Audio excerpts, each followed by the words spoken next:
Fala, gente, aí chegamos na nossa, mais um vídeo, né, do nosso curso de banco de sangue. Hoje vocês vão ver algo extremamente legal, né, legal mesmo, que é agora a gente entra um pouco mais para hemoterapia, né, da tipagem à transfusão segura, né. Então, vou me apresentar de novo para quem não viu ainda o primeiro vídeo. Meu nome é Fabrício, eu sou biomédico, eu sou gestor de agências transfusionais, tá? Eu tenho habilitação em banco de sangue, tenho pós-graduação em genética, biologia molecular e citogenética humana. Então, né, hoje eu sigo também a área de perícia, né? Que se quiserem, depois a gente pode comentar também sobre isso. Eu também sou perito judicial no STJ de São Paulo, eu presto, na verdade, serviço para o STJ de São Paulo. Mas enfim, vamos, né, falar o que interessa, né? Então, essa é a aula, né, pesquisa de anticorpos, fenotipagem de reações e legislação, que é o mais importante, tá? Então, o que a gente vai ver dentro dessa aula agora? Vamos ver o fundamento da tipagem sanguínea, lembrando que a gente já viu lá na nossa primeira aula, né? É como surgiu o ABO, como foi definido o ABO, tá? Se vocês não viram essa aula ainda, eu peço que voltem primeiro à primeira aula e depois passem para essa aula, porque senão vai ficar um pouco, né, confuso, porque eu não vou entrar muito, né, na definição da tipagem sanguínea nessa aula, tá? Então, nós temos ali os anticorpos irregulares e fenotipagens estendida, tá? Prova cruzada e processo transfusional, reações transfusionais e investigação, e a legislação brasileira e segurança em hemoterapia. Então, a gente começa aqui fazendo uma introdução à hemoterapia, tá? Então, essa já vai ser uma pergunta, inclusive, para vocês, né, me responderem no final, tá?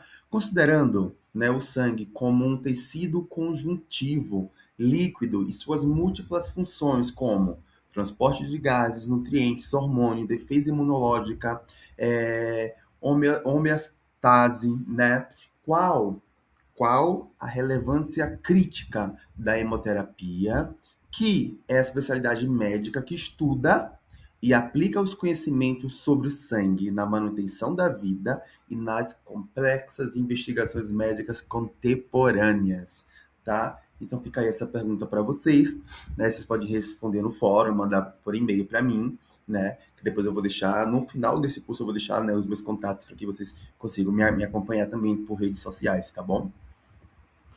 Então, o sistema ABO, né, o seu fundamento, né? Então, o sistema ABO baseia-se em antígenos, né? E como eu já falei na outra aula, os antígenos estão presentes nas hemácias, ok?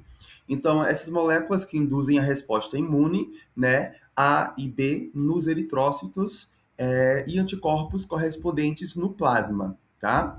Então, os genótipos, né, e fenótipos A, B, AB e O são determinados por enzima, glicositransferases, né, enzimas que catalisam a formação de ligações glicosídicas, tá? Glicosídicas, que modificam o antígeno H.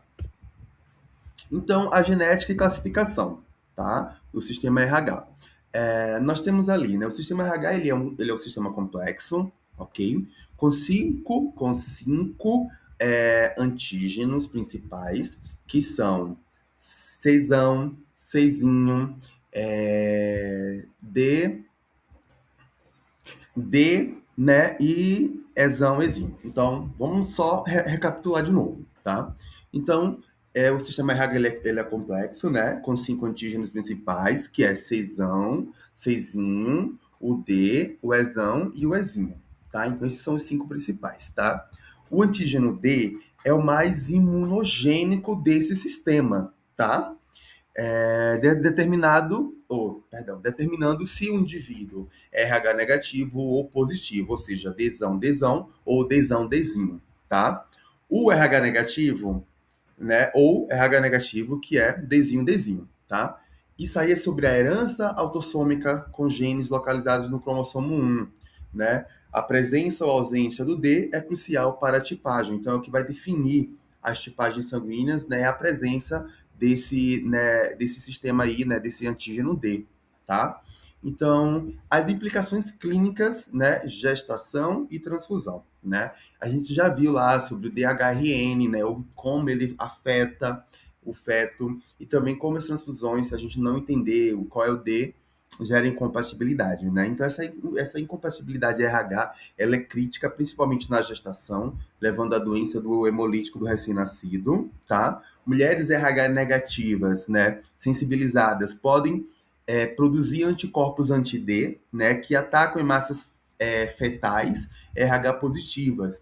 A profilaxia com imunoglobulina anti-D previne a sensibilização materna, né? Em transfusões, o receptor RH negativo nunca deve receber sangue RH positivo, tá? Então, indicado sempre é receber negativo, ok?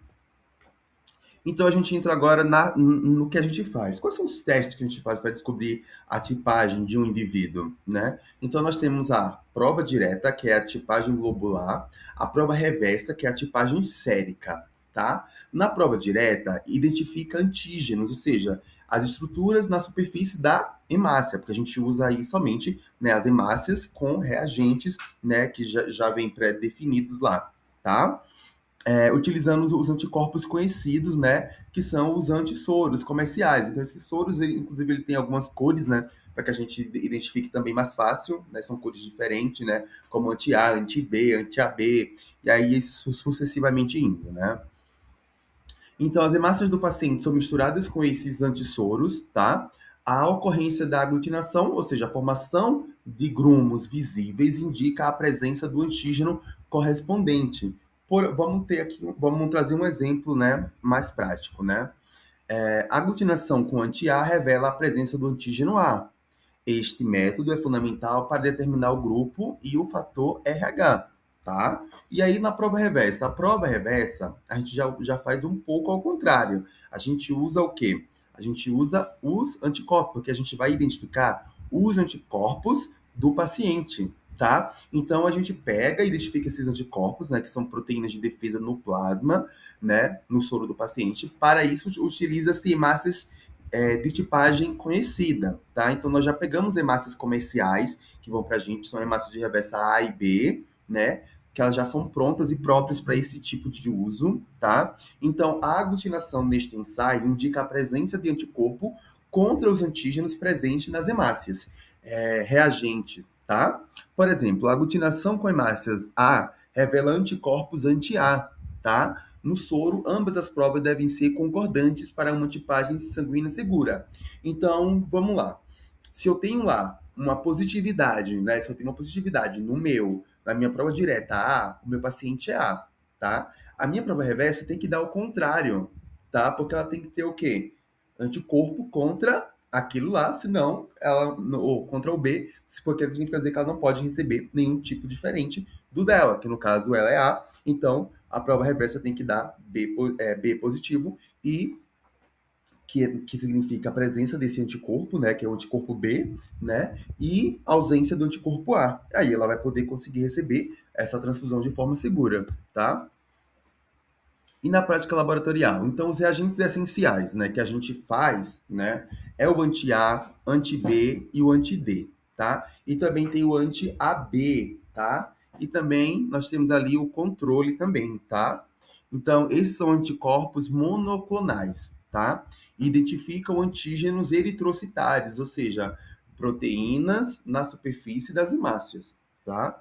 E o procedimento controle? Então, a gente pega a amostra mais reagente, centrifugação, leitura, controle de qualidade e avaliação e precisão desse teste. Então a gente tem ali, né, hoje em dia a gente tem um procedimento de qualidade decente que nos ajuda e que nos guiam, né, para uma tipagem segura, tá? E a interpretação e desafios. Então, a aglutinação, aglomerados de hemácia, né, indica a presença do antígeno. Reações fracas, atípicas, exigem investigação adicional. Então, será que às vezes positivar no A, que meu paciente é um A, e a reversa lá deu B, que ele tem anticorpo, né, B. E aí quer dizer que esse A, ele tá mais fraco, ele tá mais forte? Como é que tá esse A? Então, como é que tá a presença desse A? Porque existe o A e existem algumas subclasses de A, né? A, A1, A2, enfim. Nós temos algumas subclasses também, né? E às vezes é importante que a gente consiga identificar.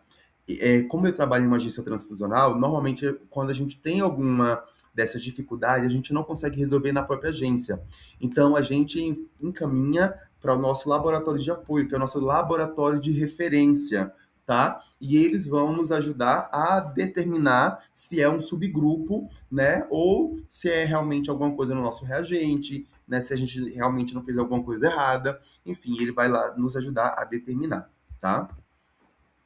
Agora vamos falar um pouquinho dos anticorpos irregulares, né? O conceito disso, né? Então, os anticorpos irregulares ou aloanticorpos, né, são produzidos após exposição a antígenos eritrocitários, ou seja, aquelas proteínas na superfície dos glóbulos vermelhos, tá?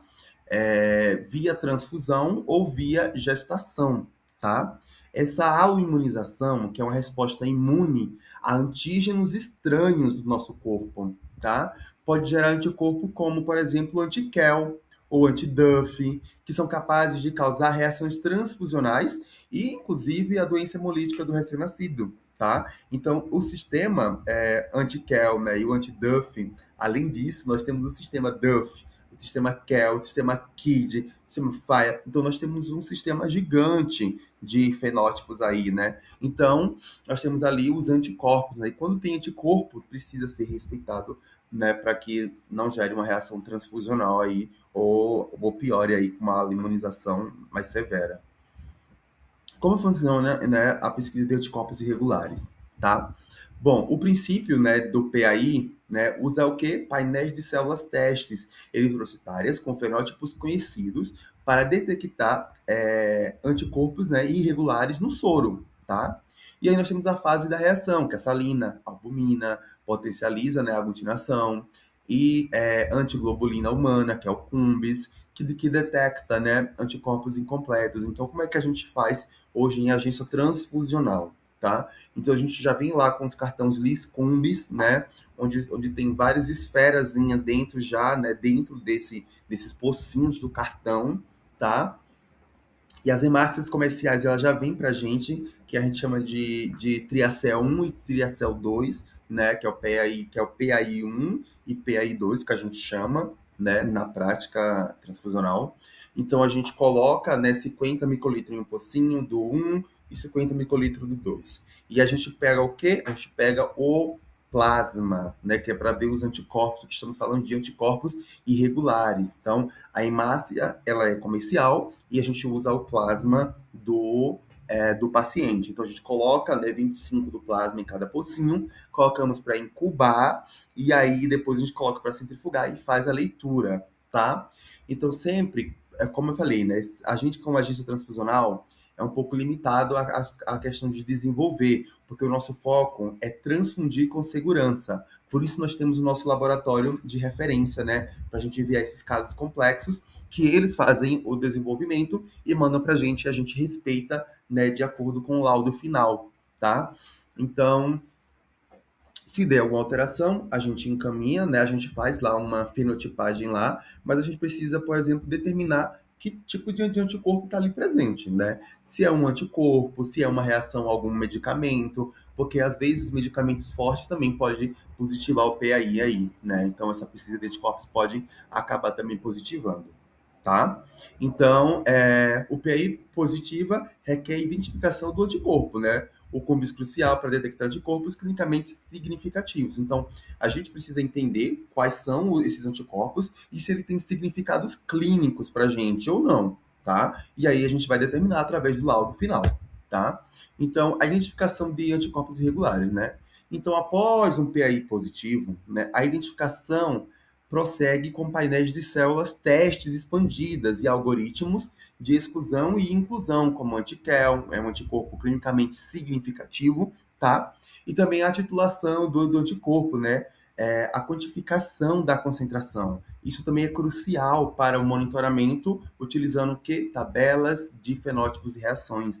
Então, nós temos os fenótipos conhecidos, mas também temos fenótipos que a gente não conhece, que não tem uma determinação, que a ciência ainda não conseguiu determinar e que às vezes também não tem significado clínico, né? Porque aqueles que são mais importantes, que têm mais significados clínicos, a gente acaba tendo já ali o conhecimento prévio deles, né? E aí a gente entra na fenotipagem eritrocitária além do ABORH, né?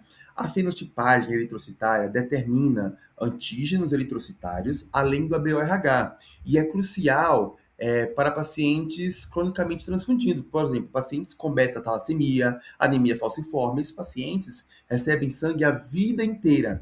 E essa fenotipagem ela é importante para que a gente não sensibilize esse paciente, para que esse paciente não crie um anticorpo, um autoanticorpo, né? E que acabe dificultando ainda mais nosso caso, além do caso do paciente, de conseguir uma bolsa, né, fenótipo fenocompatível, tá?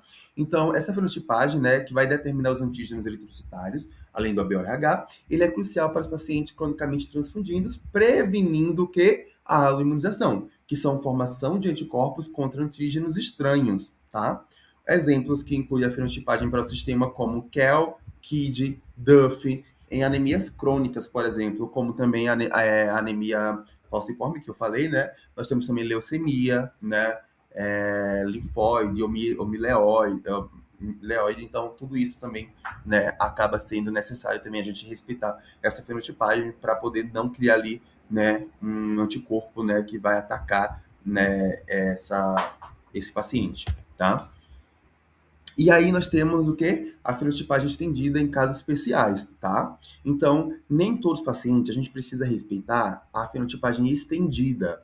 Tem pacientes que a gente só precisa respeitar, né, a fenotipagem que a gente chama de RH e KEL, que nós falamos que é a mais comum, né, RH e KEL. Essa, por exemplo, a gente faz nas agências transfusionais e não há necessidade de enviar para o laboratório de referência, a não ser que tem ali uma reação na pesquisa de anticorpos que indique, né, um anticorpo presente. Aí sim precisa identificar, tá? A fenotipagem estendida vai determinar múltiplos antígenos em diversos sistemas sanguíneos, crucial para pacientes com anticorpos, né, contra antígenos não próprios, né, ou que necessitam de transfusões frequentes, como eu falei, pacientes com anemia falciforme, beta-talassemia, que tomam sangue a vida inteira, né? Isso vai prevenir as aloimunização, né, e reações transfusionais, como em pacientes com talassemia, que é uma doença genética, anemia falciforme, que é distúrbio genético dos glóbulos vermelhos, tá? E aí nós temos a prova cruzada, né, a essência da compatibilidade, né? Essa prova cruzada é o teste final de compatibilidade pré-transfusional, crucial após a tipagem sanguínea e pesquisa de anticorpos. Ela consiste na incubação do soro do receptor com os eritrócitos, né, do doador. Então, é como eu falei, a gente pega ali o cartão Combis, tá? Lis Combis, a gente faz uma diluição para cartão, a gente coloca essa amostra, né, da bolsa em 50 microlitros dentro de um pocinho desse cartão, pega 25 do plasma do paciente, coloca e bota para incubar, bota para centrifugar e fazemos a leitura final, tá? Então, além disso, também a gente também precisa fazer o quê? Um teste de hemólise nessa bolsa, para saber se essa bolsa está em condições ideais, né, para garantir a sua transfusão mais segura, né? Então, isso garante também o quê? A ausência de anticorpos clinicamente significativos. Às vezes, quando a gente vai cruzar uma bolsa e ela fica dando positiva, a gente segue para algumas etapas, como a agência transfusional, por exemplo. Fazemos TAD do paciente e TAD da bolsa para identificar se não há TAD positivo, né? Que é o teste de antiglobulina direta, tá? Às vezes, se ele der positivo, pode ter algum anticorpo ali. E aí a gente envia o quê? Para o laboratório de referência para que eles determinem qual é o anticorpo e às vezes até não conseguimos por medicamento mesmo. E aí a gente chama de imuno, né, que é o laboratório de referência, ele faz ali algumas lavagens para poder tirar umas proteínas que estão grudadas para ver a compatibilidade. E aí sim conseguem fazer a compatibilidade e liberam essa bolsa para que a gente consiga transfundir com segurança transfusional, tá? Então, nós temos ali também a mobilidades e otimização da prova cruzada, né? Inclui a prova cruzada maior, né? O soro do receptor mais hemácia do doador. E a menor, soro do doador mais hemácia do receptor. sendo a maior mais crítica, né? A prova cruzada convencional possui limitações, como a detecção tardia de algumas incompatibilidades. A prova cruzada eletrônica baseia-se em dados informatizados de tipagem, né? Otimiza o processo, agilizando a liberação de hemocomponentes compatíveis e reduzindo erros manuais. A gente está falando aí de avanços. Aqui no Brasil a gente ainda não tem esse tipo de avanço, né? Que é feito, por exemplo, hoje em dia a gente tem a inteligência artificial que faz o cruzamento que libera a bolsa com mais segurança, né? Pegando o perfil de um doador e do paciente, que também não é barato fazer isso, tá? E já deixa nesse banco de dados. Então, quando eles aparecem, puf, eles cruzam e aí sim a gente consegue transferir também com segurança, errando, reduzindo erros manuais que podem acontecer, tá? Mas, como eu falei, ainda para o Brasil ainda é distante, porque é muito caro, né? É uma inovação muito cara. E depois eu trago uma aula sobre inovação para vocês entenderem um pouco do que é que eu estou falando, tá? E aí a gente entra na transfusão sanguínea, né? Então, quando é indicado uma transfusão de sangue, né?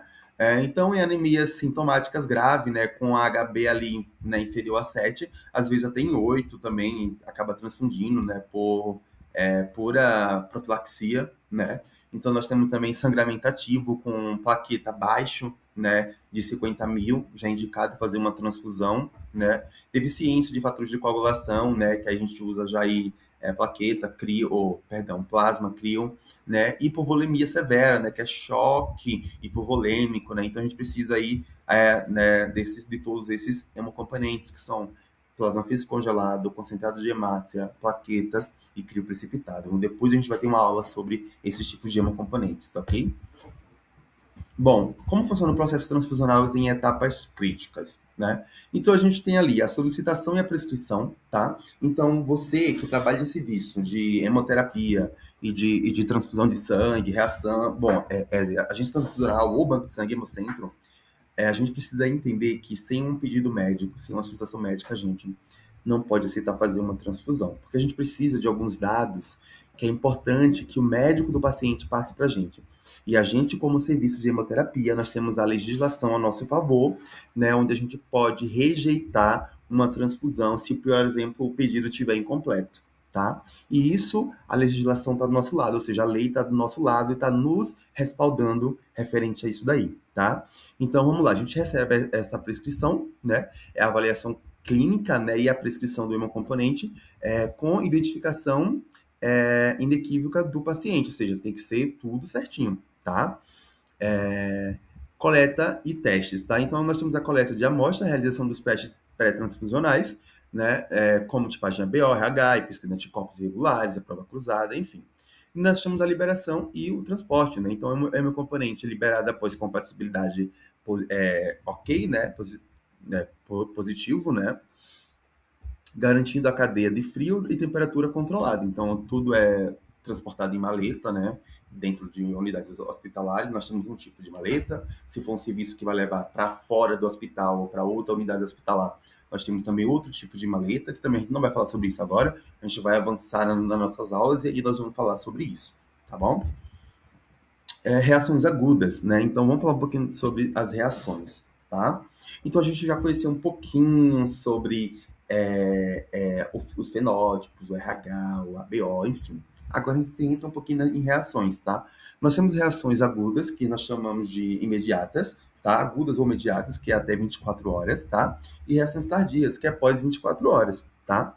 Então, as reações transfusionais, né, imediatas, né, ou seja, ocorrem nas primeiras 24 horas, podem ser imunológicas, como reação hemolítica aguda, uma emergência médica devido à destruição, né, de eritrócitos, ou não imunológicas, né, como reação febril na hemolítica, né, que ali a gente chama de RFNH, tá, que é a mais comum, e caracterizada por febre e calafrio sem hemólise, tá? Então, nós temos a reação febril não hemolítica, nós temos a reação hemolítica aguda, nós temos a reação alérgica, nós temos a reação, né, por sobrecarga circulatória também nós temos. Então, nós temos diversos tipos de reação que também vou fazer uma aula só sobre reação, para que a gente compreenda também, né, algumas reações transfusionais também e como agir também, tá? E aí nós temos as reações tardias, né, que é após 24 horas, né? Então, essas reações manifestam-se após 24 horas da transfusão e podem incluir como reação hemolítica tardia, né, também isso pode acontecer, tá? Que é a destruição gradual dos eritrócitos e não imunológicas, tá? Como que a sobrecarga circulatória, lembra que eu falei? Que a gente chama de TACO, né? É sobrecarga circulatória associada à transfusão, um edema pulmonar cardiogênico devido ao volume infundido. Então, às vezes, pode sobrecarregar o corpo, e isso vai sobrecarregar o quê? O pulmão, vai causar um edema pulmonar. Então, por isso que é importante a gente pegar uma requisição de forma correta e analisar ela de forma correta, recusar se ela não tiver, né, dentro dos parâmetros da legislação, né, justamente porque isso garante a segurança transfusional do nosso paciente. Lembrando sempre que a nossa prioridade é sempre o nosso paciente, tá? Reações transfusionais agudas imunológicas, tá? Como eu falei, imediatas. Nós temos a reação hemolítica aguda, né? Causada por incompatibilidade ABO, resulta na lise intravascular dos eritrócitos transfundidos, né? Sintomas podem incluir como febre, calafrios, dor na lombar, hipotensão, né? Com risco de insuficiência renal aguda e até, em casos mais graves, o óbito, tá? Nós temos a reação febril não hemolítica, né? Caracterizada aí, né, por febre e calafrios, né? Sem hemólise, ou seja, a gente não tem a lise nesses casos, tá? Ocorre pela liberação de citocinas, né? Proteínas sinalizadoras, né? Dos leucócitos do doador, né? Ativando receptores no receptor. O que é importante sobre essa reação febril não hemolítica? Quando a gente faz a filtragem desse hemocomponente, a gente reduz esse tipo de reação transfusional, tá? Porque a gente faz a leucorredução, a gente tira os leucócitos presentes naquela bolsa de sangue, por exemplo, e ajuda, né, a evitar, por exemplo, reações como a febril não hemolítica, né? Que é uma das comuns, claro, né? Junto com a reação alérgica, mas a gente ajuda também, isso diminui a chance, tá? E aí nós temos a reação alérgica anafilática, né? Que é medidas por IgE, né? Que são anticorpos específicos e ativação de mastócitos, né? Que são células imunes, liberando histamina, tá? Então varia de urticária, lesões na pele, a choque anafilático grave, né? Então também temos a reação alérgica, né? Nós temos reações alérgica mais leve ou reação alérgica mais pesadas, tá?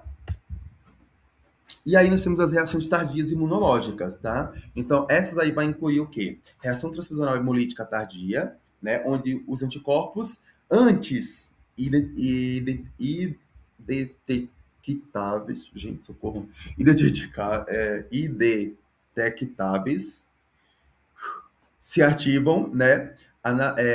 Anamnesticamente. Ai, desculpa, gente, tomei uma água aqui. Vamos voltar, né? Então, né, anamnesteticamente, né, resposta imune secundária, a aloimunização, produção de anticorpos contra antígenos estranhos, tá? E a púrpura pós-transfusional, que é o PPT, tá? Uma trombocitopenia grave, né? São outras manifestações, né? A doença do enxerto versus hospedeiros, né, que é rara, mas também pode acontecer, tá? É causada por linfócitos do doador, né, atacando tecidos do receptor. E como é que a gente faz para evitar isso? A gente, por exemplo, faz a irradiação para eliminar os linfócitos, principalmente em pacientes com grande risco, né, de ter aí, né, a doença do hospedeiro versus doença do enxerto versus hospedeiro, né, que é DSH, tá? E aí nós temos as reações imunológicas e discussão, tá? Então, a sobrecarga circulatória associada à transfusão, TACO, né? E a contaminação bacteriana são exemplos não imunológicas, tá? TACO ocorre por infusão rápida de volume, enquanto a contaminação bacteriana resulta de patógenos no hemocomponente, tá? Diferenciar, né, RTHA da contaminação bacteriana exige análise clínica detalhada e exames laboratoriais específicos, como, por exemplo, hemocultura, né? Então, em algumas reações, a gente envia as bolsas para hemocultura, justamente para descartar infecção bacteriana ali, né? Uma reação bacteriana, né? Então, a gente também envia e pega ali também os testes de compatibilidade pós-transfusional, né? Então, em algumas reações, a gente tem que fazer o passo a passo, que é pegar novamente a amostra, né? Desculpa, a amostra do paciente e a gente refaz os testes também, tá? Investigação de reações transfusionais, tá? Então, o que fazer quando a gente perceber que tem uma reação? Então, a gente tem que parar imediatamente, suspender a transfusão imediatamente. Isso é a primeira ação de um profissional que esteja do lado desse paciente, tá? Estabilização desse paciente, então, tirou a bolsa, desconectou a bolsa, salinizou o acesso, e aí verifica os sinais vitais, chama a equipe médica, liga para a equipe de banco de sangue, e aí inicia os processos de investigação, tá? Estabilizou o paciente, vamos fazer nova coleta de amostra para o serviço de hemoterapia, tá? E a gente faz repetição dos testes pós, né, pós-reação transfusional, tá? Incluindo prova cruzada, TAD, bom, tudo. A gente faz literalmente todos os testes novamente pré-transfusionais, né, que a gente chama de testes pós-transfusionais, né, que são testes de reação transfusional, para verificar se não houve nenhum erro, né, da nossa parte como serviço de hemoterapia, tá? E aí vamos falar um pouquinho da dupla checagem, né? Então a gente falou muita coisa já, né? Então a gente já entrou aqui, eu até já gaguejei muito com vocês, né? Sempre que eu preciso tomar uma água, eu dou uma pausa. E aí eu começo a gaguejar às vezes, então desculpa. Bom, então a gente vai falar um pouquinho sobre essa dupla checagem, né? Que é uma segurança transfusional, né? E é obrigatório em legislação, inclusive, tá? Então a gente precisa cruzar os dados da bolsa com os dados do paciente que constam em prontuário oficial, tá? Justamente porque a gente pode, por exemplo, ter erro de transcrição, ter erro que é na hora de digitar, e isso vai garantir que a gente tenha uma eficácia, tá? Então, agora, uma pergunta para que vocês comecem a pensar, ok? Considerando a dupla checagem, né, que é a conferência de dados do paciente e hemocomponente por dois profissionais obrigatoriamente, tá? Como medida essencial de segurança, quais os riscos inerentes à sua omissão, mesmo em contextos de urgência, e como a falha nesse protocolo pode impactar a segurança do paciente e a responsabilidade profissional? Então pensem aí, né? Podem responder no fórum ou no e-mail, mas essa aí é uma pergunta para vocês pensarem bastante, tá?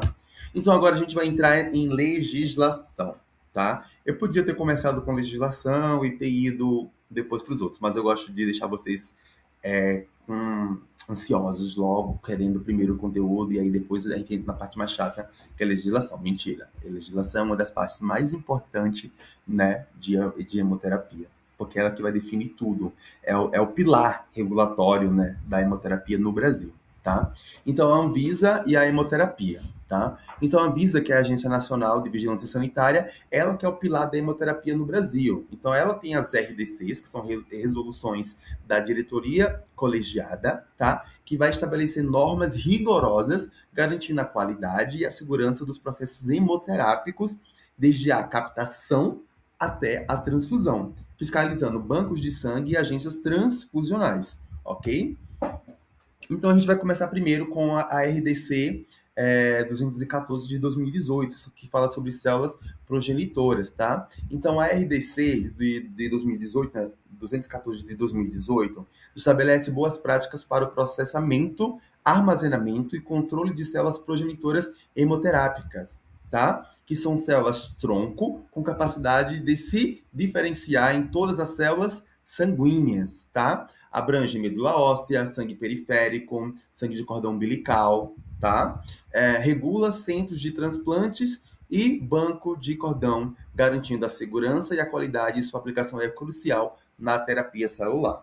Aí a gente entra na RDC 23, tá? Que fala sobre tecidos e células reprodutivas, tá? A RDC 23 de 2011 estabelece requisitos mínimos para bancos de tecido e células germinativas, tá? Gametas como espermatozoide, óvulos e embriões humanos, tá? Então, também aí entra, né? Então, a gente fala um pouquinho sobre essa RDC, né? O que é que ela faz? Então, a RDC, ela determina justamente isso daí, tá? E aí nós temos a regulação de terapias avançadas, né, que é a TCART, né? Vamos parar para pensar mais um pouquinho, né? Considerando a evolução do arcabouço regulatório da Anvisa para terapias avançadas como as terapias celulares que utilizam células vivas para tratar doenças gênicas, né, que modificam genes para combater enfermidades, a classificação de produtos baseada em risco de que forma o pioneirismo do Brasil na regulamentação exemplificado pela guia para Carticel, impacta a pesquisa e o desenvolvimento dessas inovações no país. Mais uma perguntinha para vocês, tá? Então, qual o impacto da hemoterapia na saúde pública, né? Então, suporte vital em cirurgias de traumas graves, essencial para doenças crônicas e oncológicas, Hemocentro, né, que é pilar da segurança hemoterápica nacional, otimização, né, de recursos, né, garante acesso universal e seguro, e sobre as novas fronteiras na hemoterapia, né? Então, avanços incluem sangue artificial, né, que são substitutos de hemoglobina, né, como a recombinante, cultura de células-troncos, né, para a produção in vitro de hemácias, e a genômica, né, análise de DNA para tipagem sanguínea e compatibilidade, né? Essas inovações prometem superar a escassez e aumentar a segurança transfusional, né? Um exemplo bem prático são as pesquisas de hemoglobina recombinantes, né?